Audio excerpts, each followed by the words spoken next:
Servus und herzlich willkommen bei der Ratschkattel, dem ersten bayerischen Elternpodcast im Internet.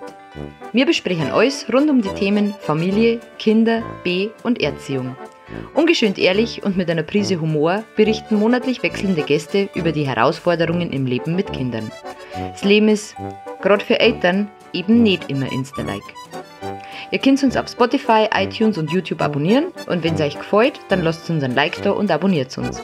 Wir freuen uns auch immer über Nachrichten, wir über die Nachricht von der Jessie Mom, die uns geschrieben hat: Hey Mädels, es macht immer verdammt Spaß, euch zuzuhören, mit euch im Hintergrund macht sogar Bügeln Spaß. Daumen hoch! Danke liebe Jessie, wir bemühen uns. Ihr könnt uns auch gerne schreiben, egal ob Kritik oder wenn ihr einen Gast- oder Themenvorschlag habt, immer her damit.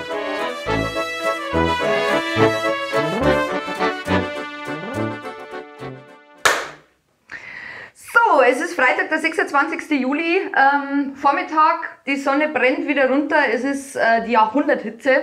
Wir haben jetzt tagelang heißes Wetter gehabt. RTL hat, glaube ich, sogar eine Sondersendung gemacht wegen der Jahrhunderthitze. Also wenn RTL das macht, dann... Ja, merkst was. Deshalb sind wir ganz froh, dass wir jetzt bei uns in dieser schönen, kühlen Bauernstube sitzen und die nächste Stunde einen Podcast aufzeichnen können. Alle, die uns bis jetzt verfolgt haben festgestellt, dass wir jetzt ein kleines Sommerloch gehabt haben, geschuldet diversesten Umständen. Aber naja, Ziel ist im Dezember 12 Podcast-Folgen zu haben und deswegen haben wir es jetzt raus. Deswegen machen wir jetzt einen Podcast nach dem anderen, dass wir auf die 12 kommen. Die Häkelfrau ist auch wieder dabei. Du warst in Übersee, du warst beim Donald. Ja, persönlich. So ein sympathisches Kerlchen, kann ich dir gar nicht vorstellen. Du warst mit den Kindern, mochten die ihn auch? Ja, super, der ist so kinderlieb, mein Gott.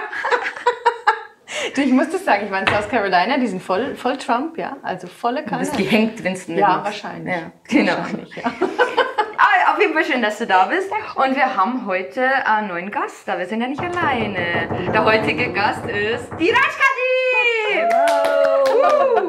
Servus. Und Servus. Ich bin nicht wahnsinnig geworden und für Interview mit mir selbst. Nein. Dein Nick ist Ratschkattel auf Instagram. So Genau. haben wir uns auch kennengelernt.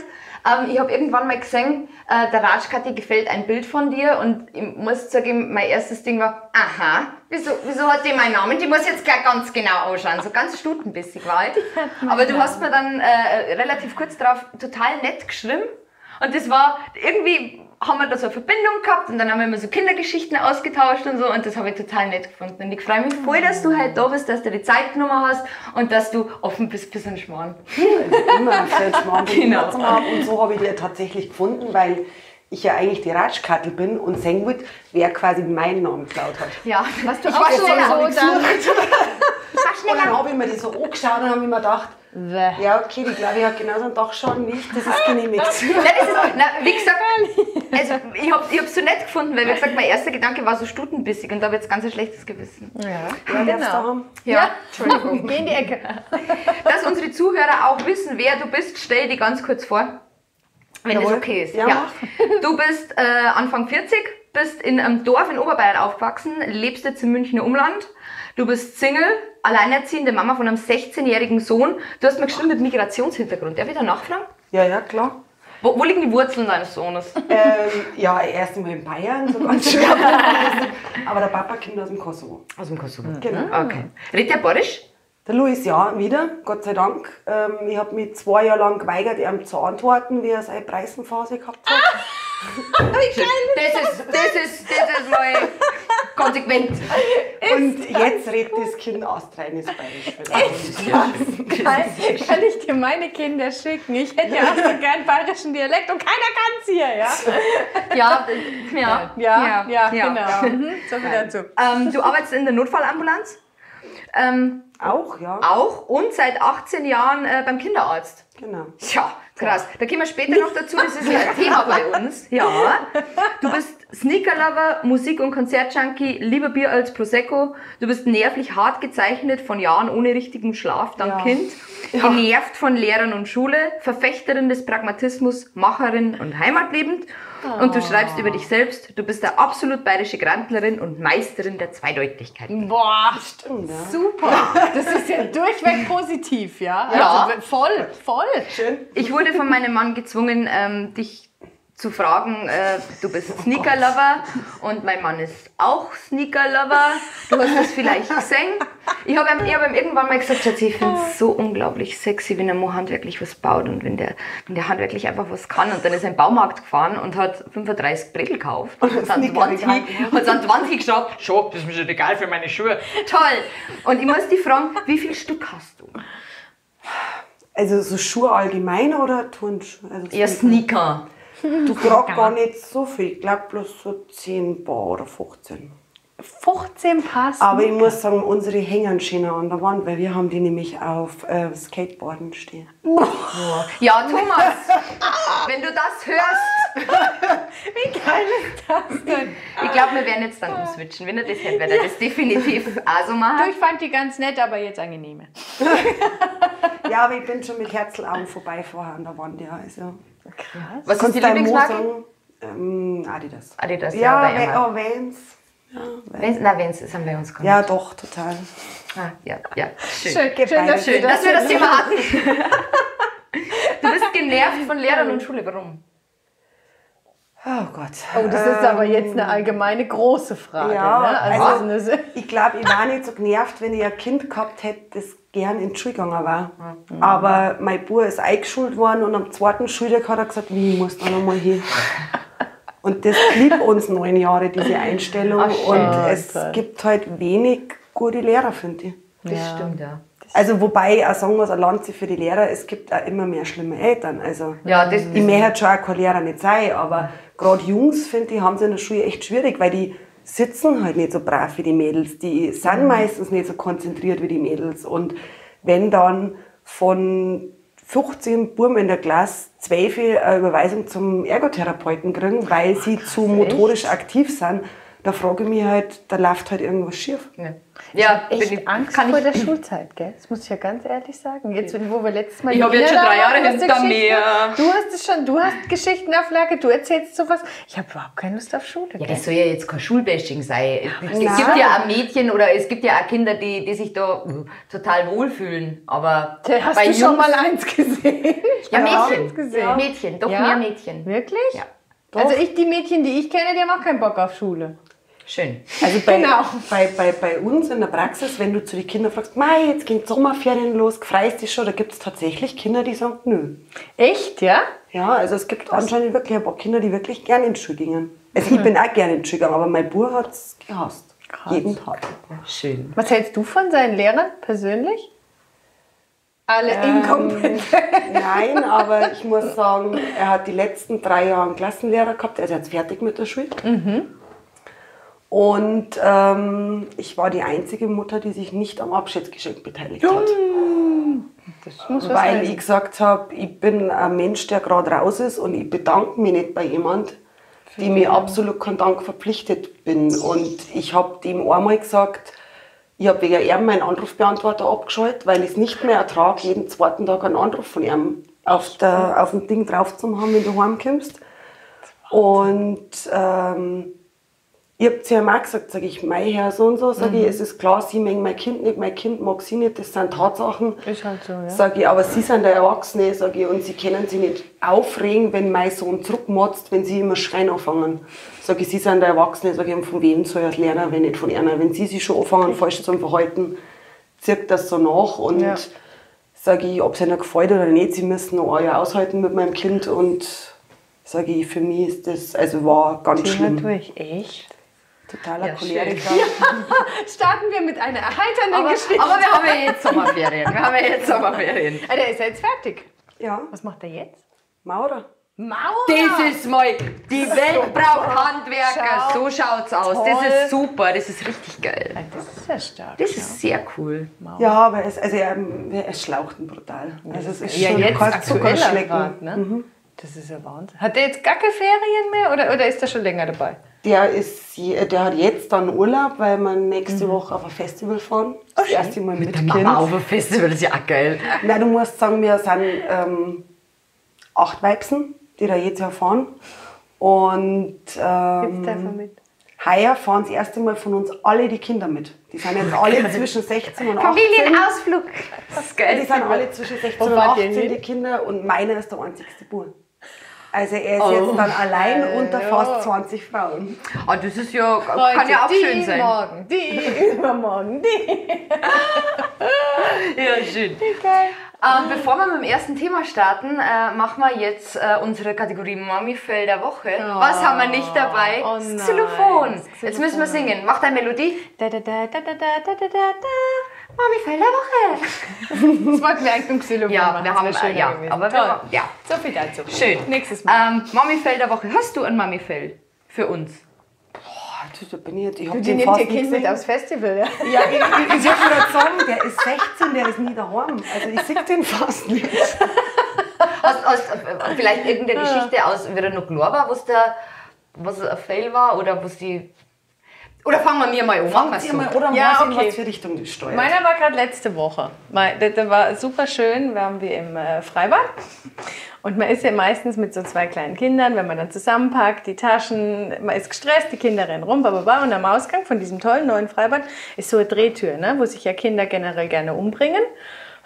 Und dann habe ich zu ihr gesagt, zur Großen, ne, weil die da die ganze Zeit rumschlawenzelt ist, sagt, Katharina, geh jetzt von der Drehtür weg, ne, wie man das im netten Ton natürlich sofort sagt zu seinem Kind. Ja, okay, und sie immer noch da rumschlawenzelt, habe ich mich mit Taschen und dem kleinen Kind durch die Drehtür gequetscht, war dann draußen, Papi war noch drin. Das heißt, die Große ist immer noch da rumschlawenzelt. Ja? Mein kleines Kind ja mittlerweile abgehauen, die Nerven lagen blank. Ja? Ich sage, Katharina, ich habe dir jetzt schon 3-mal gesagt, du sollst von der Drehtür weggehen. Dann guckt sie mich tatsächlich an, eiskalt. Nein, du hast es erst einmal zu mir gesagt. Okay, aber trotzdem, geh trotzdem weg. Schön. Ja, so viel zum Thema, ich schreie mein Kind sofort an. Ja, Ja, das war schön. Ja, passt auch zu meinem Mami-Fail. Ich habe letzte Woche auch festgestellt, dass ich mich häufig verstecke vor meinen Kindern. Nein, wirklich, weil, ja, wie gesagt, der Kleine ist 1,5, der kann jetzt eigentlich, Mama sitzt und es kommt ständig Mama, der Große ist jetzt auch mehr daheim, weil er jetzt schon weniger wird. Hey, Lila, und mein geliebter Ehemann ist auch zu Hause, der mir auch sehr häufig schreit. Und irgendwie manchmal, wenn alle gleichzeitig schreien und ich bin irgendwie am Balkon, gehe in das tote Eck und verstecke mich, mache mich ganz klar und verstecke mich 5 Minuten. Ich bin sogar meinen Schrank gehupft, aber das, naja. sind so schöne Hoffe, ich Momente. habe mehr Mamis, nicht nur ich. Naja. Ist dir was eingefallen, was dir jetzt im Mami-Fail? Nein, ich habe jetzt eigentlich so gelauscht. Wir waren wahrscheinlich 100 Sachen, aber jetzt so spontan. So ganz spontan. Ja, Ist immer lustig bei uns daheim, aber Okay. alles gut. Dann fangen wir mit dem ersten Thema, oder? Ja, hau rein. In Deutschland gibt es ca. 15.000 Ärzte, die in der Kinder- und Jugendmedizin tätig sind und du bist Assistentin von einem davon. Du bist Kinderarzthelferin. Wie ist denn die richtige Bezeichnung? Ich habe Sprechstundenhilfe gefunden, medizinische Fachangestellte. MFA. Ist das jetzt richtig? Das ist jetzt so Okay. das Nonplusultra seit 5 Jahren. Ich habe nur Arzthelferin ganz schnödig gelernt, aber jetzt neuerdings ist man medizinische Fachangestellte, MFA. Ja, ich hab festgestellt, wenn du Sprechstundenhilfe sagst, dann werden sie ganz pissig. Deswegen, also zumindest die ich kenne, die finden das nicht so gut. Darfst du pieksen? Ja. Ja? Ja. Cool. Also es ist aber bei Kindern Kinder tatsächlich so, dass das eigentlich nicht so gedacht ist, dass Arzthelferinnen oder MFAs Blut abnehmen und pieksen. Und wenn wir das tun, dann liegt es in der Verantwortung des Arztes. Ja? Also wenn ich Mist baue, dann steht der Arzt dafür, gerade nicht ich. Ah, okay. Also, Praktisch. piekst du? Mag dein Chef das? Dass du piekst oder Ja. macht der das selber? Ja. Schon, ja. Ja, siehst du. Kinder quälen. Das bin werden auch- wir mit. Piekse gerne. Ja, also ich muss sagen, ich bin auch nicht MFA in der Praxis. Ich bin der Hausdrachen und die Praxismutti. Praxismutti schön. und Schrecken aller hysterischen Muttis wegen deiner Direktheit. Ja, das stimmt. Gibt es da so Helikoptermuttis, die so jeden zweiten Tag anrufen, mein Kind hustet, mein Kind. Ja. Mein Kind stirbt. Was machst du mit denen? Blöde Fragen stellen. Echt, Also ja? sie kommen manchmal drauf, es verzeihen mir alle Mamis, die sich angesprochen fühlen, aber es gibt eine Gruppe, das sind Akademikermütter spätgebärend, das ist die klassische Helikoptermama. Echt, ja. Das Ja, schon. total. Und so ein kleines Beispiel, es ruft eine Mama an und sagt, ihr Kind hat vor 5 Minuten das erste Mal gespuckt. Ob sie in die Praxis kommen soll oder gleich ins Krankenhaus fahren soll. Doch ständig. Und dann fragst du, hat das Kind auch Bauchweh? Ja, wahrscheinlich, das ist recht unleidlich und die werden dann total panisch und dann fängst du zu beraten an, sagst, was jetzt so da ist die nächsten Tage und dann merkst du, das reicht ihr nicht und sie muss jetzt unbedingt und dann sage ich, jetzt geben sie halt dem Kind einmal ein paar Tage Zeit, weißt? Und dann, wenn die dann so total abdrehen, dann habe ich halt gesagt, darf ich Sie mal was fragen? Sage ich, hatten Sie als Kind mal Magen-Darm? Ja. Haben Sie noch Kontakt zu Ihrer Mutter? Und dann, wenn so kommt, ja. Wie geil ist das? Dann sage ich, gut, dann legen wir zwei jetzt auf. Sie rufen jetzt mal Ihre Mama an. Sag ich, und dann fragen Sie mal die Mama, was die mit einer gemacht hat, wie sie ihr Kind war gespuckt hat. Die waren beim Arzt. Geil. Sag ich, und wenn das nicht hilft, sag ich, dann rühren Sie sich nochmal. Ach nein. Ist aber nett gelöst. Ja, super. Ja, aber wie reagieren die dann drauf? Sind die dann patzig oder verstehen sie es dann? Macht es dann Klick? Es kommt meistens Stille erstmal. Also aber sie verstehen es dann schon. Klar, wir haben ein Bad, da brauchst du gar nicht das Reden anfangen. Da weißt die ist jeden Montag, jeden Mittwoch und jeden Freitag einmal da. Und da diskutierst du nicht, die kriegt halt ihren Termin, weil du weißt, da redest du am Mund, was liegt, die ist beratungsresistent. Ja. Nicht viel, aber wir haben so unsere Klassiker. Also wir schließen dann teilweise Montag in der Früh Wetten an, wer es am Telefon hat. Wer es erwischt. Also. Gott, ja irre. Da brauchst du aber auch Nerven, oder? Ja. Boah. Schön, ne? Ja, aber was macht man denn dann mit den Kids? Ah, Frau Müller, sind Sie wieder da? Das Kind schaut schon mal mit zu mir. Ich meine, du kannst doch nicht das Kind untersuchen, das wird doch auch blöd. Die gingen ja immer zum Arzt, oder? Die gingen zum Arzt rein und der sagt ihr dasselbe wie jede zweite Woche. Also es wechselt ja dann, mal das Husten, mal spuckt es wieder, mal hat es einen Schnupfen. Wahnsinn. Schön. Hast du das Gegenteil auch schon mal gehabt? Dass du sagst, boah, das Kind ist echt schon lange fertig oder ja. Also wenig, aber wir haben tatsächlich so, da ich mal sagen, eine Handvoll Mamas oder Familien, wo bei uns im Infofenster vermerkt drin ist, Mutter, wenn anruft, immer einbestellen. Echt? Weil das von den Ärzten ganz klar ist, das sind Mamas, die zu relaxed sind, die zu lange nicht kommen, wo für uns die Info drin ist, die wenn anruft und sagt, mei, gell, jetzt hat er seit 14 Tagen kein Wasser mehr getrunken. Und schön, 40 Fieber. Aber wir kommen gut klar, also der Durchfall und Speien werden auch schon leichter seit dem 10. Tag und die so ganz easy peasy sind, also da steht bei uns wirklich Info drin, einbestellen, also das gibt es schon auch. Irre. Und was überwiegt? Helikopter oder die anderen? Helikopter. Ja, ganz deutlich, aber das hat ganz, ganz massiv zugenommen die letzten 5 Jahre. Ja. Glaubst du, dass das übers Internet ist? Weil ich bin da also in verschiedene Facebook-Mami-Gruppen, wo also teilweise, was ich letzte Woche gelesen habe, da hat eine geschrieben, ja, und mein Kind und hat auch irgendwas gehabt, frag mich jetzt nicht, Spuckerei, was weiß ich, und ich sitze im Krankenhaus und die Ärzte sagen, es ist nicht so schlimm, soll ich ihnen glauben? Wo du dann denkst, so, du bist im Krankenhaus mit dem Kind und fragst auf Facebook? Ja, definitiv. Es gibt aber auch Menschen, das die das Internet? toll finden, ne? Also ich glaube schon, es ist, je mehr Bildung, desto mehr Angst.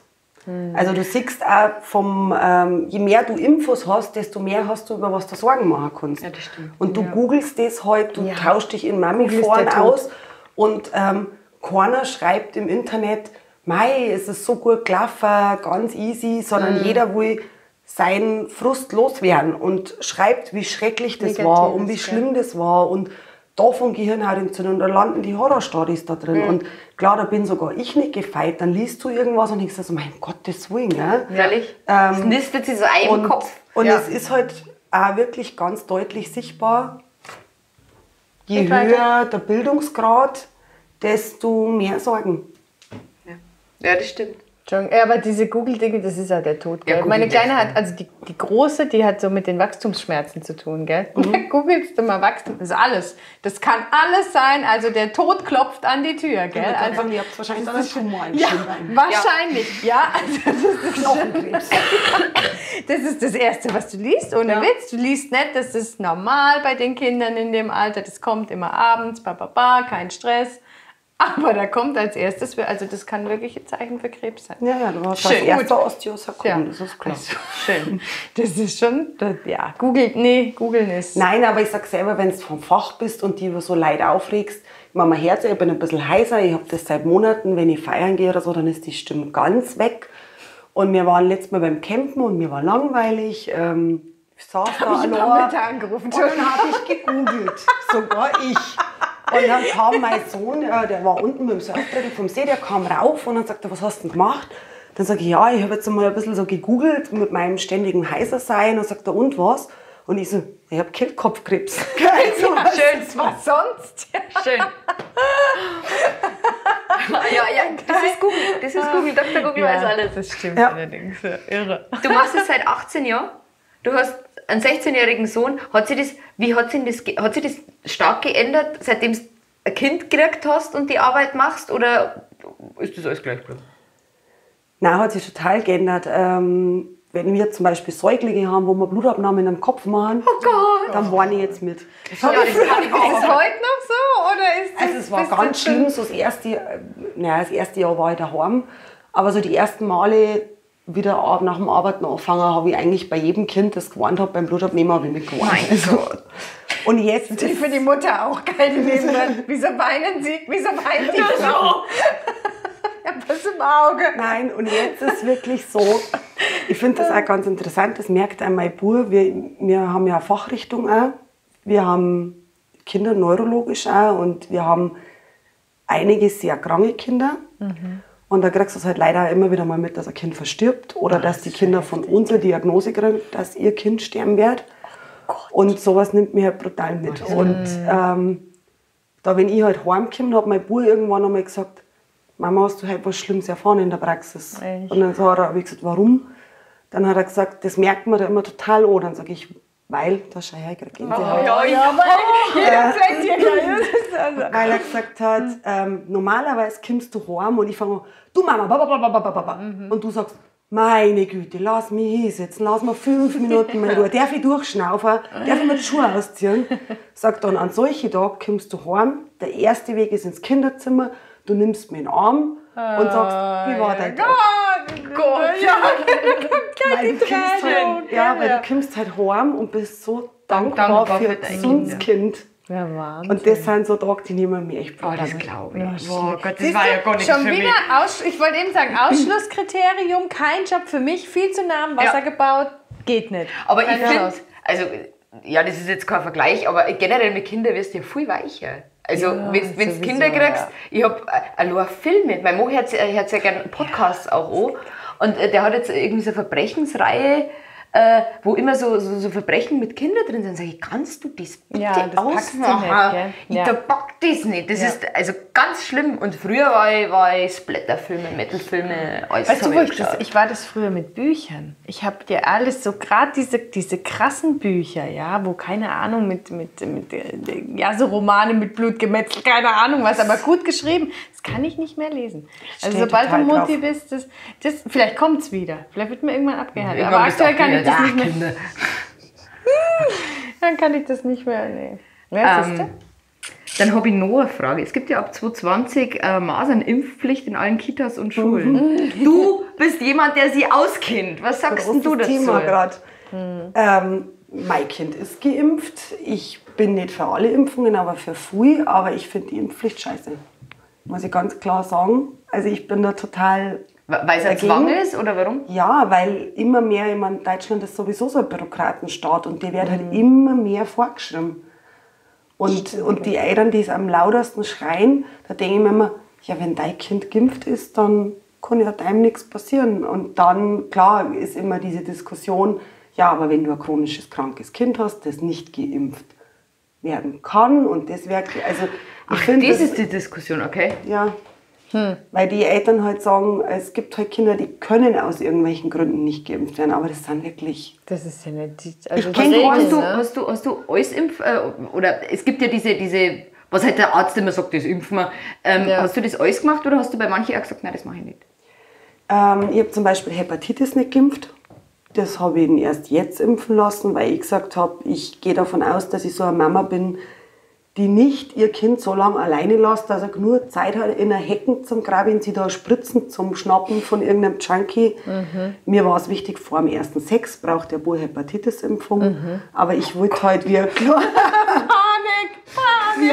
war, wollte ich halt nicht, dass so die volle Breitseite. Und ich habe ihn auch lang nicht Meningokokken impfen lassen. Echt? Ja. Okay. Ja, bis ich im Notdienst dann am Kind beim Sterben zugeschaut habe. Wegen Meningokokken. Da Erklär das mal ganz kurz. Meningokokken. Meningokokken machen Hirnhautentzündung im schlimmsten Fall. Das ist das von den Zeckern auch, oder? Ist das? Nein, das ist, also da kriegst du auch Hirnhautentzündung, aber das ist ein ganz anderer Erreger. Okay. Und bei Meningokokken, wir impfen in Deutschland den Typ C, der ist sehr, sehr selten. Da sagen dann viele Eltern, ja, warum soll ich es impfen, wenn es so selten vorkommt. Das Problem ist aber, er ist rasend schnell tödlich. Also die Kinder haben halt teilweise in der Früh, wachen die auf mit 40 Grad Fieber und abends ist es spät. Echt? Also wenn du halt da nicht irrsinnig schnell reagierst. Und ich habe halt das so gehabt, das war ein Kind im Notdienst und die junge Eltern, ja, das Kind ist heute in der Früh mit Fieber aufgewacht und dann haben die Karten im Auto vergessen. Dann haben sie gesagt, dass sie dann schnell noch mal zum Parkplatz laufen, ob sie mir das Kind da lassen dürfen. Und ich so, ja, alles klar, nimm das Kind auf den Schoß. Wie alt? 2. Kind natürlich geschrien, kennt ja, Mama geht weg, Kinder, Herz. Und dann habe ich dem Kind so Rücken gekrault und beruhigt und dann das T-Shirt so hochgerutscht und ich sehe, das Kind hat einen komplett lila-blauen Rücken gehabt. Ich habe das bis zu dem Zeitpunkt noch nicht gesehen und habe gedacht, oh Gott, Kindsmissbrauch. Gell? Ich hier gleich meine Regularien, wen ruft man das Jugendamt an, Polizei, wen, gell? Die Ärztin, was tue ich? Die Ärztin schaut bloß das Kind so, sagt sofort Reha-Alarm. Und ich so, was bitte? Gell? Also ich war total, und das sind halt Petechien, sprich, es blutet unter der Haut dann ein. Das machen halt die. Echt? Und wenn es halt so weit ist, dann ist es halt eigentlich schon spät. Schon rum. Oh Gott. Und bis die Eltern wieder da waren, ich meine, das waren 10 Minuten, hat das Kind komplettes Organversagen gehabt. Ist nicht Und ist halt dann in den Tagen drauf leider verstorben. Und dann war für mich klar, okay, auch wenn es jedes Jahr bloß eine Handvoll in Deutschland hat, das wird jetzt mein Kind geimpft. Schon, ne? Ja, vor allem, was du da als Eltern dann denkst, ja scheiße, das hätten wir impfen lassen können. Aber wo kriegst du, ich frage mich, wo kriegst du das her? Kreucht und fleucht es in der Luft oder ist das so? Tröpfcheninfektion. Also Das wie die hat meisten- diese Arschloch-Tröpfcheninfektion, die ist immer. Die ist immer. Aber das heißt, irgendeiner hat es dann gehabt, das Kind hat es eingeatmet im Endeffekt Genau. irgendwie und dann Pech. Genau, also du musst halt, was weiß ich, schmusen, Butterbrot das gleiche abbeißen aus dem gleichen Glasel oder du musst halt wirklich jemand wahnsinnig deutlich nah Abstand voll ins Gesicht niesen. Aber das ist schon eher gering. Aber es ist halt, die meisten sind es normalerweise Jugendlichen, also so das Schmusenalter. Das ist die größte betroffene Gruppe. Krass, Wie, oder? wie grenzt denn du dich von sowas ab? Ich glaube, ich darf das Ja, wochenlang mit ja. sagen. Ich glaube, ich weiß nicht, ob ich das verkraften kann. Sowas. Stimmt allerdings, ja. Was ist denn dein Ausgleich? Oder Dass du heimkommst und dein eigenes Kind in den Arm nimmst, das langt schon, weißt? Das ist so, ich bin da irrsinnig dankbar. Ja. Das macht dich ehrfürchtig und dankbar und sagst, mein Gott, hab ich ein Glück, gell? ja. Aber tut wahrscheinlich dein Wille zu helfen ist stärker als das. Ich habe ein brutales Helfersyndrom in allen Lebenslagen. Also durch die Bank, Schon. ja, nur. Ja, sonst würdest du ja wahrscheinlich auch eingehen, ne? Wenn du solche Fälle hast und nimmst das immer mit nach Hause und bist dann nur noch traurig, dann gehst du kaputt. Ne?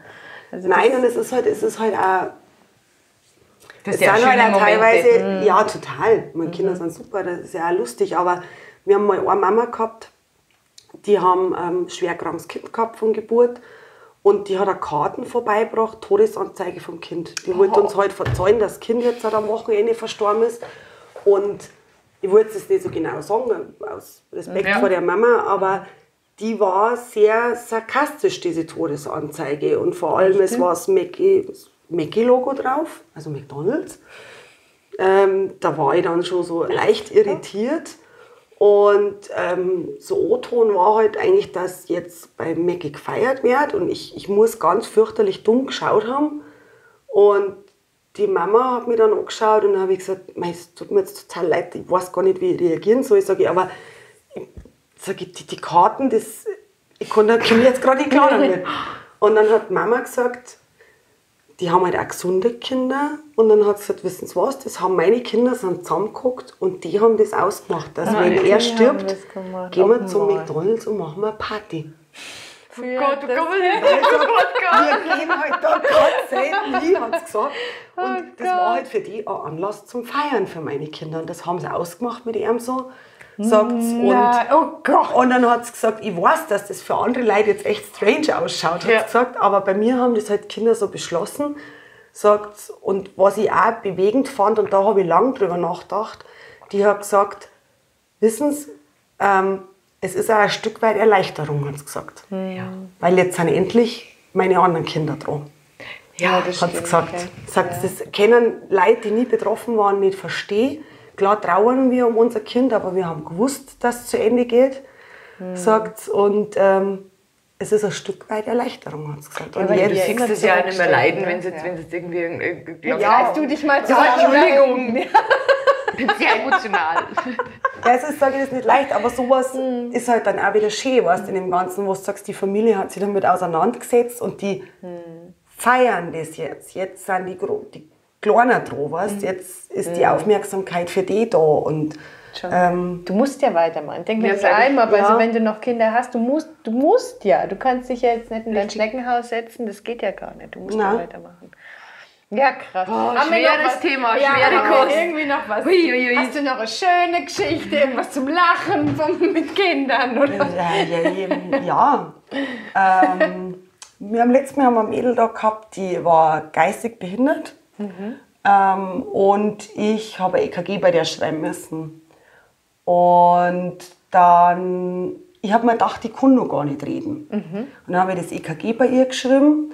Und danach hat sie versucht zu vermitteln, sie möchte bei der Mama EKG schreiben. Und die Mama, die hat immer versucht zu mir erklären, also die Kleine war 4, das geht jetzt nicht, dafür haben die keine Zeit. Und dann habe ich gesagt, naja komm, dann soll sich die Mama schnell auf die Liege legen, dann machen wir 2 jetzt ein EKG. Und dann wollte sie das alles allein machen, also natürlich ewig dauert. Und dann hat der Mama diese EKG-Knöpfe angeknöpft. Und dann wollte sie noch unbedingt das Stethoskop und das halt alles nur mit Händen und Füßen. Und dann hört die Mama ab. Und die Mama sagt, und, wie schaut's aus? Geht's mir gut? Und ich habe das Kind noch nie reden gehört. Und dann sagt das Kind, ja, du hast keinen Spunk. Echt, hat sie gesagt? Und ich weiß jetzt nicht, ob jeder weiß, was ein Spunk ist. Ein Spunk, ja, der Pippi Langstrumpf-Spunk, ne? Spunk, ne? Bei Pippi Langstrumpf. Pippi Langstrumpf, der Spunk. Erklärt's mir's. Ja, ich kenne den Spunk nicht. Das bei der Frau, wie hieß sie, die Brusselise. Hat sie dann gesagt, du hast einen Spunk. Das war der Pippi ihre Krankheit halt. Okay. Genau. Hast du einen Spunk, ja. Ich habe das Kind noch nie reden können und sie hört Mama und sagt, du hast keinen Spunk. Ist das goldig. Ach, sehr schön. Ja, schau. Sehr schön. Siehst du, dann, es ist doch eine tolle Überleitung jetzt mit einem, Gott sei Dank haben wir keine Kamera heute da, gell? Ja, blenden. Das Make-up fließt. Aber ich finde das auch, wie du gesagt hast, man kann so dankbar sein, egal Richtig. was für Stress hast oder wie genervt du bist, wenn du gesunde Kinder hast. Wir haben alle was zum Essen, wir haben ein Dach über dem Kopf. Ja. Und wenn wir gesunde Kinder haben, kannst du so dankbar sein. Zu unseren Kindern. Das war's doch. Dann wäre noch ein zweites Thema. Ja. Das zweite Thema ist Dating Life als Single Mom. Du bist ja alleinerziehend. Wie lange schon, darf man das fragen? Ist das unverschämt, oder? Das hören nur Mamis oder keine Männer. Das wird sonst total abschreckend, wenn ich jetzt sage, wie lange. Da denkt jeder, irgendwas ist bei denen nicht richtig. Okay. Ich bin tatsächlich schon 13 Jahre allein. War er 3? Wie hat er das aufgenommen? War das okay? Das war okay, aber wir haben das auch, also ich glaube, das war auch für ihn lange nicht als Trennung erkennbar. Klar, der ist ausgezogen, der Papa, aber wir haben die ersten Jahre irrsinnig viel als Familie trotzdem weiterhin gemacht. Das ist schön, das ist gut. Und der Papa hat dann irgendwann die Fußballmannschaft von ihm übernommen als Trainer, also der war halt immer präsent. Der hat bei dir gelebt, oder? Wir haben zusammen gelebt, ja genau. Also der Sohn hat bei dir gelebt? Der hat bei mir gelebt, ja. Okay. Ich habe eben mal wieder Statistikdaten, weil ich bin ja ein alter Statistikfan. Ne? 2017 gab es in Deutschland 135.501 Scheidungen. Es waren 123.563 minderjährige Kinder betroffen. Und im selben Jahr waren es insgesamt 2,2 Millionen alleinerziehende Mütter und 416.000 alleinerziehende Väter. Ist nicht dein Ernst? Krass. Und was ich dazu sagen muss, mein Mo war ja auch 5 Jahre alleinerziehend.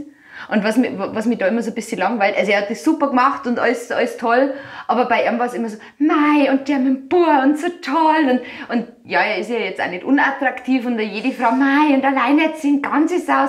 Und ich habe mir immer gedacht, hey, wenn das eine Frau gewesen wäre, Ja, das stimmt allerdings. Ja, Maike, ist allein. So. Ja. Und Männer werden da irgendwie so hochgehoben, was, also zumindest in diesem Falle war es, so wie ich mir gedacht habe, ja, eine Frau macht das auch und die geht wahrscheinlich nebenbei Vollzeit in der Arbeit. So. Genau. So, naja. Ich habe noch eine Statistik gefunden. Das sind Aussagen und du sagst mal, für welche Aussage du dich entscheiden würdest. Okay. Erste Aussage, ich sehne mich sehr stark nach einer neuen Partnerschaft. Zweite Aussage, ich wünsche mir eine neue Beziehung, komme aber auch alleine klar. Dritte Aussage, ich suche keine neue Partnerschaft, die Kinder fordern meine volle Aufmerksamkeit. Und die letzte Aussage, eine neue Liebe kommt für mich nicht in Frage, ich bleibe allein. Oh, die zweite, ganz klar. Die zweite.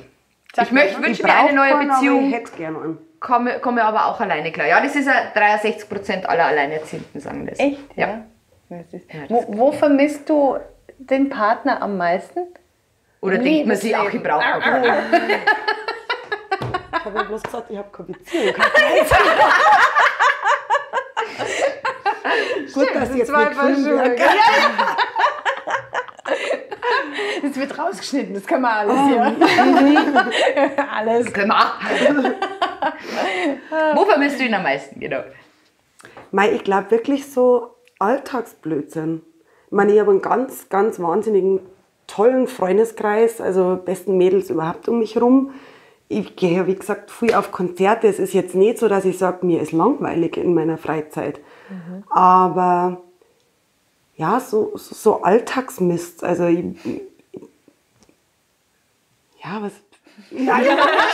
mag das nicht, alleine einkaufen zu gehen. Ja, nein, scheiße. Doch, ich finde nichts schlimmer wie Pärchen, die gemeinsam einkaufen. Das Ja, habe vor ich allem, noch wenn nie sich jeder verstanden. ankackt irgendwann. Die Männer trotten mit gelangweiltem Gesicht mit diesem Wagen hinterher. Die Frauen schreien Kommandos, beide sind angepisst. Das habe ich noch nie verstanden. Das ist die falsche Milch. Aber er kann es tragen. Ja, das finde ich super. Und ich zahlen. möchte beim Einkaufen mal Ruhe und dann rufe ich mit dem Handy und sage, kommt vor die Tür, trag hoch. Das ist so mein Ideal. Aber du musst es ja selber ins Auto nicht Das tragen. ist wurscht, das Wagen. Aber nein, also da geht Also da schon mal nicht. Da schon mal also, nicht. Ja, liebe genau. Männer da draußen, ich möchte nicht mit euch einkaufen.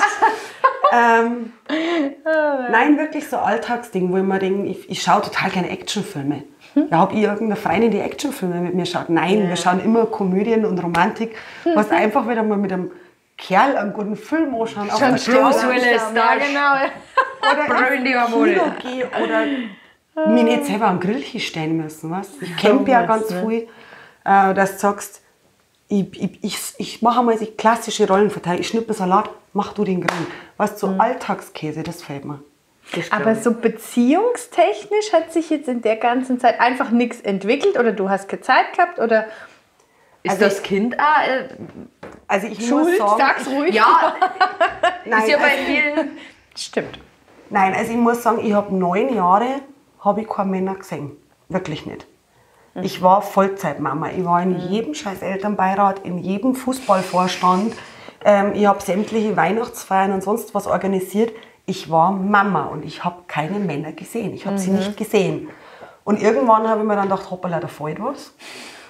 Und dann habe ich groß rumgejammert bei meinen Freunden, wie unattraktiv ich bin und kein Mann sieht mich und keiner registriert mich. Und dann haben mehrere Leute gemeint, ich glaube, das ist umdreht. Du siehst das nicht. Und dann war der Bub aus dem Gröbsten raus und dann hat sie meine Einstellung geändert. Das war Klick, es war so, der Wille da, jetzt soll endlich wieder mal ich. Und dann habe ich durchaus gesehen, dass da welche sind, die schauen. Aber das ist mir wirklich anscheinend nicht aufgefallen. Echt, ja? Oder ich war wirklich so, habe so eine Mama-Ausstrahlung gehabt. Beispiel, ich bin letztes Mal nach einem Konzert in Österreich an einer Bar gehockt, aufgebrezelt wie Sau. Spricht mir ein Typ an und sagt, der will dir mal was fragen. Und dann sage ich ja. Und dann sagt er, geh, du bist Mama. Was? Und Sie ich bei so, dir an. denn das für ein, also, ja. Willst du mit mir schlafen? hast du ihm gleich eine reingehauen, Und dann oder? habe ich gesagt, bitte was? Gell? Und er so, ja, man betritt diese Bar und du hast so eine Aura von Fürsorglichkeit. Oh. Und Wie war deine Reaktion? Ich hab bloß so angeschaut und gesagt, ja, das ist genau das, was eine Frau hören will, wenn sie aufgebrezelt für ihr Meinung nach sexy an der Bar sitzt, alleine, anspruchsbereit, dass ich eine Aura von Fürsorglichkeit habe. Alter. Aber guck mal, vielleicht hat er das so antarnt sagen wollen, du bist so unglaublich fürsorglich. Ja, aber stimmt denn doch nicht? Das stimmt doch irgendwas nicht. Ja, Gott. Nachricht an alle Männer. Das ist nicht gut.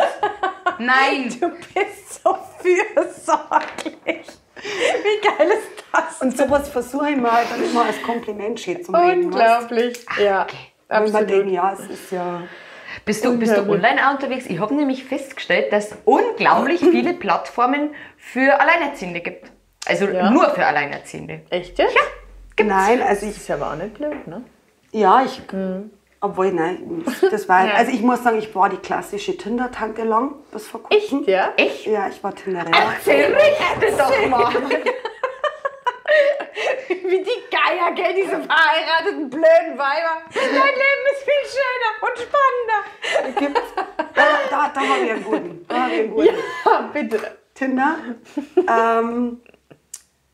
Hat einer angerufen, jetzt muss ich nochmal in die Praxis switchen. Hat einer angerufen, ja, er möchte uns das neue Unternehmen vorstellen, Medizingroßhandel, und ich kaufe halt ein bei uns. Und dann habe ich mit dem einen Termin vereinbart und dann kam das, ein ganz smarter Typ. Mir war er zu schön, also ich stehe jetzt auf diese schönen, das auf diese glatten. Dann kam der und dann hat er mal sein Unternehmen präsentiert, auch diese Prospektmappe, und ich denke mir immer nur so, kennt den irgendwo her? Und dann habe ich gesagt, kennen wir uns irgendwo her? Und er so, nein, er wisst nicht woher und so. Und ich blätter diese Prospektmappe durch. Er verzeugt mir von dem traditionellen Familienunternehmen in 3. Generation. Ich bin auf der letzten Seite, ich stehe, muss man dazu sagen, vorm offenen Wartezimmer, sehe dieses Foto von ihm und brüll: Meine Güte, jetzt weiß ich, wo einer herkommt, du bist ja bei Tinder. Sag ich, und ich kann kotzen, habe ich gesagt, dass ihr Typen immer so uralte Fotos reinhaut. Sag ich, der Druck hier ist so von 2000 irgendwas, habe ich gesagt, und da ist dasselbe Profilfoto bei Tinder drin. Warum macht ihr denn sowas? Wie geil ist das denn, finde ich? Der ist knallrot da gestanden, das Wartezimmer war leise und dann war bei mir wieder so, okay, der Mund war wieder schneller wie der Kopf. Mama, was ist Tinder? Ja, genau. Ich will auch ein Tinder. Oh, schade. Und dann? Ja, hat er mir auf die Wiesen eingeladen. Ja, schau, und wie war's? Nein, ich bin nicht mitgegangen. Der ist mir zu... Geleckt. Ja. Ist das Aber auch- vielleicht nicht geleckt. Er hat, Entschuldigung, also ich nehme an, der hört das nicht, aber der hat den schlimmsten Tinder-Text ever. Echt? Ja, ich habe jetzt mein Handy nicht da, sonst kann ich es euch vorlesen, das habe ich in einem Screenshot verewigt. Aber er preist sich an als kultiviert, als gepflegt, als... Geleckt. es sind dann so diese Standardsprüche drin, die was so auf Postkarten noch kaufen kannst zum Schluss. schön. Und also wenn mir braucht ein Monat erzählen, dass er gepflegt ist und dass er seriös ist und dass er sich kultiviert unterhalten kann, das will ich singen und riechen, wenn ich da bin. Das braucht er mir nicht vorher schreiben, weißt? Das ist so ein sich selbst anpreisen. Und das... Nee, nicht so. Ich dusche regelmäßig. Wow, oh mein Gott, den will ich kennenlernen. Ich hab dich immer schon gesucht. Aber hattest du schon einen Tinder-Erfolg? Ja, also ich muss sagen, ich habe 2 meiner besten Freunde durch Tinder kennengelernt. Das ist aber nicht Sinn und Zweck von Tinder, gell? Nein, aber auch toll. Auch toll. Das war... nein, das glaube ich, kann ich jetzt nicht verzeihen. Das ist, Okay, dann nicht. nein, aber also irgendwann kam es dann mal zum Treffen und wir haben geredet und wir haben uns angeschaut und haben gesagt, das funkt so gar nicht, gell? Und er so, nein. Und das macht es ja schon mal sympathisch, weil im Normalfall kannst du das gar nicht aussprechen. Im Normalfall gehst du heim und schreibst dann bei WhatsApp, du, tut mir leid, ich glaube, das passt nicht. Oder Und du das blockierst einfach die Nummer, das geht auch. Genau, aber wir waren jetzt so sympathisch, dass wir uns das beide gleich gesagt haben und wir sind jetzt seit 3 Jahren befreundet. Ja, das ist ja lustig. Es ist ein super netter Kerl, wo ich sage, und ich kann das halt auch mit Humor nehmen, weißt, ich habe da nie verbissen gesucht, wo ich sage, das ist schön. Was glaubst du, wie dein Sohn reagieren wird? Ich meine, der ist ja jetzt 16. Der hat auch schon getindert. Oh Gott! Nein, bei denen geht ja das über, wie heißt es denn? Snapchat. Genau, über Snapchat. Ach, Über echt Snapchat jetzt? sucht man sich seine Mädels. Ach so. Nein, doch, ich hatte einen Erfolg. Also es war wirklich, und ich dachte, ich hatte eine 2-jährige Beziehung, wie sich aber herausgestellt hat, dachte er das nicht. Ja, das habe ich auch schon mal gehabt. Das ist schön. Also ich hatte schon zwischendrin jemand, aber Der hatte dann noch jemanden. Dann doch nicht für so mich gemerkt. war das Arsch auf einmal, aber War Schön. krass. Das ist so toll, wenn es Ja. dann irgendwie so die Watschen, wie gesagt, ich bin mit einem in ein Haus gezogen, wir haben ein Haus gehabt und dann sind wir zusammengezogen und ich war so, Kinderkriegen und alles. Und irgendwann hat er dann gesagt, ja, du, ich sehe das hier eher so als WG. Okay. Dann bin ich Kenn ich ausgezogen. dich eigentlich? das ist ja krass. Ja, keine Ahnung. Aber ihr habt ja so eine nette Kennenlern-Story, habe ich die Woche mal gesehen. Ja, im Flugzeug. Ja, Ehrlich, das war, ich weiß nicht, das ist alles so schnell gegangen bei uns. Ich bin noch rumgeflogen mit meiner Mama und habe am Flughafen schon einen sehr attraktiven Mann gesehen. Und habe gesagt, Mama, schau mal, wie heiß. Und dann ist der im Flieger neben mir gesessen und ich bin schon immer so, Da war ich schon so. ja, unauffällig wie ich bin. Guck mal, ich kann meinen Fuß hinter meinen Kopf. Genau so. Und beim Rückflug ist er wieder neben mir gesessen. Und irgendwann haben wir dann gequatscht. Und das war also, ich habe auch über das Thema Patchwork eigentlich auch nie nachgedacht. Ich habe einmal ein Date gehabt mit einem, der schon ein Kind gehabt hat, der auch alleinerziehend war. Aber der hat kein Haar mehr gehabt. Der hat, kennst du das, wenn Männer so leichte Glatzen kriegen, das So aber Prinz anscheinend nicht William-mäßig. wissen. Das hat ganz, also irgendwie, und das hat auch nicht so gepasst, der war aber ganz nett und das haben wir dann, und dann habe ich meinen Mann kennengelernt und ja, Der er hat hat ein Kind. Und ich so, okay, ja, das lebt bei mir. Ich so, okay. Und der hat mich vorgestellt und da war nie irgendwie, dass der böse war oder eifersüchtig war. Der hat mich mit offenen Armen aufgenommen. Und seitdem ist das, also wie gesagt, ich habe mir da nie Gedanken drüber gemacht, aber es hat wirklich toll funktioniert. Ja, und wer hat jetzt da bei euch, wer hat das in die Gänge getreten, beim Flieger gesagt, du, kannst du mir mal deine Nummer rüberwachsen lassen? Ja, was Dann- gab's denn? Das ist ja auch super. Schön, dass du es ansprichst. Das fällt mir jetzt gerade wieder ein. Nein, es war eigentlich, geredet haben wir gar nicht. Ich bin die ganze Zeit so da gesessen und ich sag nichts. Und wenn wir abstürzen, schmeiß ihn ab. Das war so meins. Ihr habt beim Hinflug noch gar nicht miteinander geredet. Wir sind ewig auf dem Rollfeld rumgefahren und irgendwann hat er gesagt, oh Mann, die Italiener brauchen aber ganz schön lang, bis sie uns hochbringen. Und ich so, ja genau. Und dann haben wir die ganze Zeit geredet. Und irgendwie habe ich dann, ja genau, und dann sind wir noch miteinander rausgegangen und haben unser Gepäck geholt. Meine Mama war irgendwo. Ich wollte eben sagen, dass du deine Mutter dann ja, völlig die, stehen mein lassen. Gott, die war dreimal verheiratet, die weiß, um was da geht. Und dann habe ich meine Visitenkarten von der Arbeit habe ich schon in der Hand gehabt, meine Handynummer schon draufgeschrieben und ich gedacht, die gebe ich ihm jetzt. Und dann stehen wir am Gepäckbandel und mein Alter, so wie der halt ist, also, hab mich gefreut für dich. Und weg war er. Und ich so, what? Aber er hat einen Ausgang, beziehungsweise er hat seine Mutter nicht gefunden, den er abgeholt hat und ist mir nochmal über den Weg gelaufen und dann habe ich gedacht, so, jetzt kriegst du meine Nummer. Das war, siehst du, schon wieder das Schicksal. Ja. Aber, Ja, es wenn hat du schon so nichts, sein müssen. aber wenn du nichts gemacht hättest, dann... Nein, aber das ist ja heute noch so. Das ist, ja. Nein, aber das war schön. Und ich habe eine Statistik. Oh ja, bitte. Ich habe herausgefunden, dass Patchwork-Familien öfter mit dem Erwachsenwerden der Kinder enden als mit einer Trennung. Also dass die länger halten Ja? als konventionelle Familien. Ja. Siehst du? Das heißt, ich lasse mich bald Kannst du scheiden. dir das nochmal so vorstellen? Hättest du jemanden mit einem Kind? Weil meiner hat das immer gesagt, ja, Patchwork, ich habe immer gemeint, ich krieg nur eine Alleinerziehende. Und da war er gar nicht so begeistert gewesen, was mich voll gewundert hat, weil ich meine, er war ja Eigentlich schon, gell?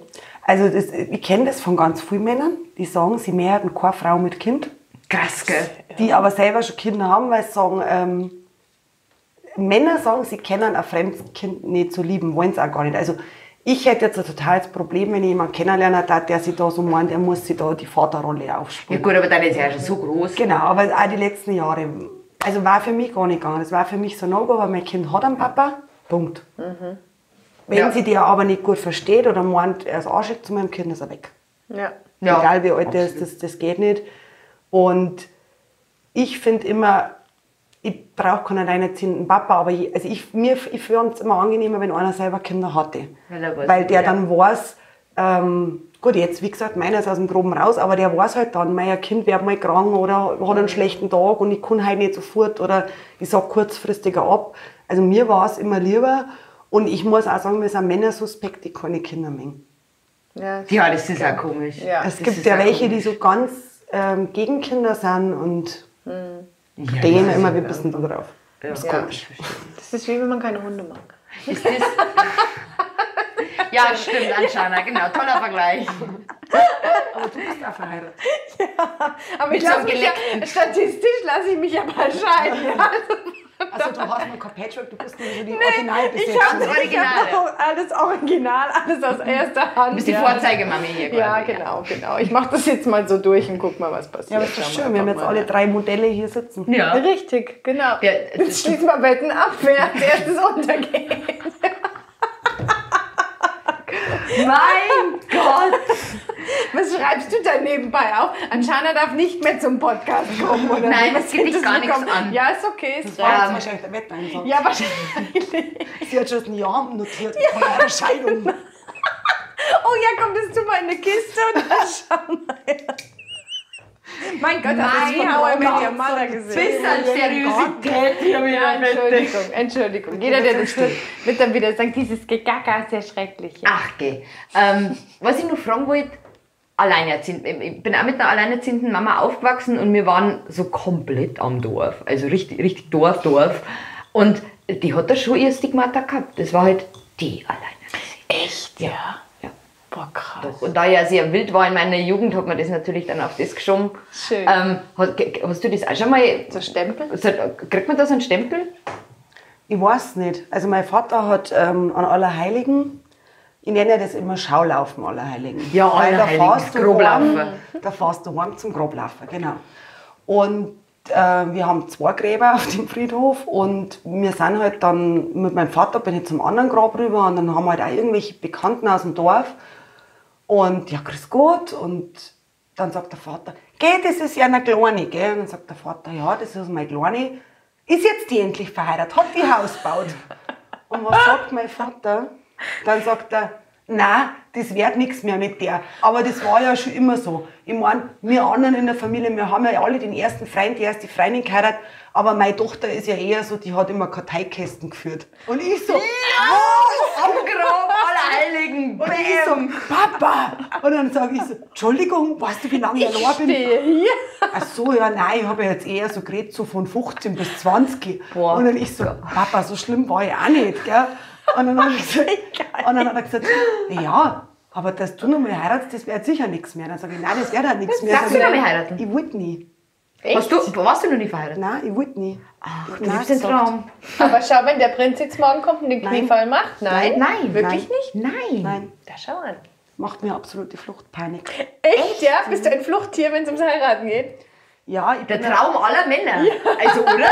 Stimmt allerdings, gell? Nein, ich bin so grundsätzlich bei allem, ich muss mengen und nicht müssen. Also ich bin totales Helfersyndrom und ich helfe wirklich jedem immer, wenn er sagt, kannst du mal. Bin ich die Erste, die da steht. Aber wenn jemand sagt, du musst mir morgen so und so, Echt? schalte ich total auf bockig, geht gar nichts mehr bei Echt? mir. Und das war bei mir, oder vielleicht rede ich es mir auch bloß ein, aber wenn ich jetzt da irgendwo unterschreibe, wenn ich heirate, heißt das für mich, ich muss bleiben. Ja, die Bitte. Und das ist bei mir schon Deswegen wieder wollen wir Frauen das in normal guten immer. wie Also in bei mir war es so, schlechten der muss Zeiten, jetzt ja. da unterschreiben. Genau, und dann ist das bei mir so, ich muss weg. Ich will weg. Das ist aber eigentlich sehr männlich, die Einstellung, gell? Siehst du? Ja. Sie schaut auch gerne Actionfilme. Schau, Stempel. Ja, liebe Männer, jetzt trinkt euch mal ein bisschen, oh, hallo. Nein, aber du, ich habe das letzte Woche erst von einem Mann gesagt gekriegt, der gesagt hat, du tickst zu sehr wie ein Kerl. Du gibst uns Männern das Gefühl, dass ich sie nicht brauchen würde. Und dann habe ich Das gesagt, meinst du nicht, ja. und dann habe ich gesagt, ich brauche euch auch nicht. Sag ich, aber ich Aber ich will dachte, so euch, sag viele ich, ist das stehen nicht ja viel drauf. sympathischer, Ja. wenn eine Frau zu dir sagt, ich will dich. Das ist aber wieder das, weil Männer Angst vor starke Frauen Und dann haben die gesagt, na, Ja, die wollen dich beschützen. Oh, kannst du mir bitte den Schraub in die Wand schrauben? Ich kann das überhaupt gar nicht. Du bist total, du bist so stark, du bist so schön. Genau. Ja, dann bist du es, ja. Ja, das stimmt allerdings. aber ich bin halt was und deswegen bin ich wahrscheinlich, ich mag mich halt nicht mehr verbiegen. Ja, da hast du auch vollkommen recht, das bringt ja nichts. Und wo ich sage, es gibt sicher welche, ich kenne 2, 3 ganz tolle Männer, nur sind die leider verheiratet, die das sagen. Ich finde deine Einstellung super. Ich finde es schön, wenn eine Frau zu mir sagt, ich will dich, du bist genau das, mit dem, wo ich jeden Tag in der Früh aufwachen will. Ich freue mich, wenn ich da in der Früh ins Gesicht schauen kann. Und nicht, ich brauche die, weil du mir meine Winterreifen drauf montieren musst. Ist aber auch praktisch. Ist aber auch praktisch, muss man sagen. Schön, gell? Ja, stimmt. Müssen wir jetzt Anzeige schalten? Ja, das machen wir Das ist nicht nicht. leicht mit dem. Beschreib den Traum an. Ja, wie muss das sein? Wie muss das sein? Groß, bullig, Glatze, Vollbart. Ach, okay, ernsthaft? Deswegen fährst du auf Festivals. Jetzt habe ich es Bruce verstanden. Willis. Ja. Bruce Willis. Welcher Promi war genau deiner? Also ich stand in jungen Jahren ganz lange auf dem Channing Tatum. Der jetzt nicht so ganz in das Ding. Nein, ich glaube, es gibt gar keinen. Ich muss auch sagen, ich war nur ein einziges Mal mit einem Mo zusammen, der dieser Beschreibung entsprochen hat. Ja, dieses Wunsch. Also, wo ich sage, ich hatte ja meinen großen Südländer als Papa meines Kindes. Ganz anderer Typ, habe ich natürlich genauso Mengen. Aber ich glaube einfach, Wo die Liebe hinfällt, glaube ich. das war jetzt so der optische Burner, wo ich so, wow. Aber Da hat's dich grundsätzlich ist halt, er muss einen dreckigen Humor haben. Er muss gerade raus sein, er muss ehrlich sein. Ja. Schwierig. Aber der Markt, sagst du jetzt auch so, entweder sind sie alle verheiratet jetzt in dem Alter, in der Schiene, oder sind geschieden, oder sind nur noch die Restposten da? So auf die Art. Also die wirklich Guten sind verheiratet. Also die wirklich, ich sage so, die Spätzle von mir, wenn du sagst, mit denen kannst du dich unterhalten, die haben eine vernünftige Einstellung, da sind tolle Männer dabei. Deswegen, ich war auch nie frustriert oder desillusioniert, weil ich sage, es gibt tolle Männer da draußen. Ich bin keine von denen, die sagen, die sind ja alle scheiße. Es gibt tolle, die haben aber auch tolle Frauen dazu. Also Das das hat auch gepasst, passt halt ne? auch. Also sei ihnen gegönnt, weißt, aber die geschieden sind, das ist halt, Die haben einen Markt. die wollen alle keine Beziehung mehr. Also Ja. die geschieden sind, die sagen halt alle, ich hätte gern locker, ich hätte gern unverbindlich, weil ich hatte ja jetzt Die sind gebrandmarkt, Ja. gell? bestes Tinder-Erlebnis. Ich habe mich mit einem verabredet gehabt, war mir total sympathisch. Dann habe ich ihn gefragt, wo er wohnt. Und er hat gemeint, ja, das ist ein bisschen kompliziert. Er sagt mir das jetzt dann, wenn wir uns sehen. Und dann habe ich gesagt, nein, sowas ist nicht kompliziert. Und dann sagt er, ja, nein, das ist, er will mich nicht verscheuchen, so ungefähr, wir reden da morgen, wenn wir einen Kaffee trinken gehen. Und dann habe ich gesagt, du ganz ehrlich, entweder packst du jetzt aus oder ich komme da morgen einfach mit. Ja. Fertig. Ja, also er wohnt noch bei seiner Freundin. Sie waren jetzt im Jahr zusammen, sie sind seit Sonntag getrennt und er ist gerade auf Wohnungssuche. Und ich so, Schön, mein dass Handy du in auf der Tinder Hand. bist. Das ist ja richtig Wir gut. haben geschrieben seit Sonntag. Geh ernsthaft. Sag ich, du hast jetzt ernsthaft, so wie gesagt, eine 7-jährige Beziehung am Sonntagvormittag beendet und hast dich Sonntag auf Nacht bei Tinder angemeldet. Nein. Ich sag, ist Nein, das jetzt Profil habe ich schon dein länger. Ernst? genau. Und dann hat er gesagt, ja. Und dann sage ich, gut, dann bin ich jetzt hier mit raus. Habe ich gesagt, weil ich möchte lassen nicht wir der das. tröste Pieps werden. Ja. Und dann hat er gemeint, ja, nein. Dann sage ich, du, Entschuldigung, ich weiß doch, wie es läuft. Habe ich gesagt, und das ist auch verständlich. Sag ich, da will man wahrscheinlich erstmal Spaß haben. Das will ich nicht. Sag ich, wünsche dir alles Gute, fertig. 6 Monate später kriege ich eine WhatsApp-Nachricht von einer Nummer, die ich nicht mehr eingespeichert hatte. Ich war jetzt fertig mit Vögeln. Nein. Oh mein Gott! Wirklich? Gott, die Welt ist so krank. Nein, das fand ich super. Ich fand es voll lustig. Ich habe mir nur gedacht, wer bist jetzt du, gell? Und dann habe ich gesagt, ich fand das gut. Das sind so, das ist so der Schlag Männer, da lache ich mich schlapp. Das finde ich cool. Das ist gerade raus und ehrlich, habe mich jetzt ausgetobt, 6 Monate, jetzt war ich bereit für ein vernünftiges Date. Wo ich sage, super, Ich wohne aber ehrlich. immer noch bei meiner Freundin. Ja, genau. Na, und dann hast du dich mit dem getroffen. Ja, das ist jetzt der, mit dem ich seit 3 Jahren super gut befreundet bin. Ach, Sehr schön. Oh, das musst du aber erst damit trauen, gell? ja, das Oder? ist aber sehr Super direkt, lustig. ne? Das ist sehr direkt. Ja, oh, boah. Aber boah. Ich weiß nicht, wie der reagiert. Ich glaube, das ist so. Ja, aber gut, wenn du den nicht kennst, ist es schon irgendwie lustig, oder? Wenn jemand so straight Ja, raus dass der ist, deine finde ich Nummer auch hat. lustig. Auch, dass er sie die. Ja. Also nicht so, die wollten nicht gut nächste, sondern dass er die Sie hat echte. gesagt, Ja. ich soll mich ausfüllen. Gut, das habe ich jetzt gemacht. Jetzt, kann ich Jetzt bin ich wieder da. Ja, Ist doch total nett. Ich finde das super. Einfach, Ja. Ich finde das auch Netter super. Kerl. Können wir gleich einladen, hat er Kinder. Nein, aber er hätte gern welche. Der hätte gern welche. der sucht noch eine willige ist der Frau. nix? Vielleicht finden wir da einen für Warum den. ist der nichts für dich? 40 Bergliebhaber, weil er noch Kinder will. Ach so, du bist fertig. Ja, Okay. Ja, das verstehe ich ja. definitiv. Ja, gut, wenn der 16 ist, bist du 40. fangst nochmal von Haben wir vorne nicht an. irgendwas so? Geh doch mal die Karteikarten durch. Schaut er gut aus? Ja, Schon. Ja, mach mal Werbung. Ja. Mach mal Werbung. Wir sind auch nebenbei eine Partnerbörse. Ihr könnt uns jederzeit gern schreiben. Naja, na gut. Super. Ich glaube, dass wir mir jetzt schon durch sind, oder? Wie lange haben wir denn schon? Moment. 11:20 Uhr, ja. Aha, Ja, genau. na dann, 11:20 Klar. Uhr. Ja, jetzt haben wir eine Stunde. Tja, Wir schau. sind fertig. Mit Tränen, Lachen. Das war also, Kinder. das ist ja der emotionalste Podcast, den wir je hatten, aber oder? es war sehr, sehr schön. Ja, fand ich auch. Und Toll. ich habe von dir schon ein Geschenk bekommen. Das muss ich jetzt Ja. so nochmal sagen, weil mir gefreut das wirklich. Also habe ich nie damit gerechnet. ein- Ich war wundert, ein Hobbybräu habe ich also für bekommen. alle zukünftigen Podcast-Gäste, das wird jetzt hier erwartet. Genau, ja. Sehr schön. Na, sehr schön, danke. Und so einen schönen Trachtenanstecker habe ich gerade mit Täschchen. Ja. So, genau, aber unsere Gäste kriegen ja auch immer was und ich habe auch was für dich. Ich bin ja Save the Planet und das ist, weil du so heimatliebend bist, ein wiederverwendbarer Bambus-Kaffeebecher. Sehr vernünftig, danke. Ich darf aber auch Tee draus trinken. Du Gell? darfst auch Tee draus trinken. Das ist in Ordnung. Das ist in Ist das Ordnung. wenigstens bayerischer Bambus? Hast du dich Nein, aber es sind Berge drauf. Da ist ein Berg Sind drauf Berge und drauf, Baum und sehr eine schön. Kuh. Also es Ja, ist dann. Dankeschön. Mein Gott. Sehr süß. Ganz gut. Ich sage auch danke, lustig war's. Ich habe ein bisschen viel geredet, aber das ist immer so. Ja, aber das Mein ist ja ein Name- Podcast, da das- gehört das ja mit Mein dazu. Name kommt ja nicht von ungefähr. Richtig. Ratschkattel und Ratschkattel. So, das war's. Vielen Dank, meine Damen, dass ihr da wart. Es hat uns gefreut. Genau. Mit Ja. Xylophon. Nächstes Mal mit Xylophon. Komm, ich Fälle mache. Tschüss.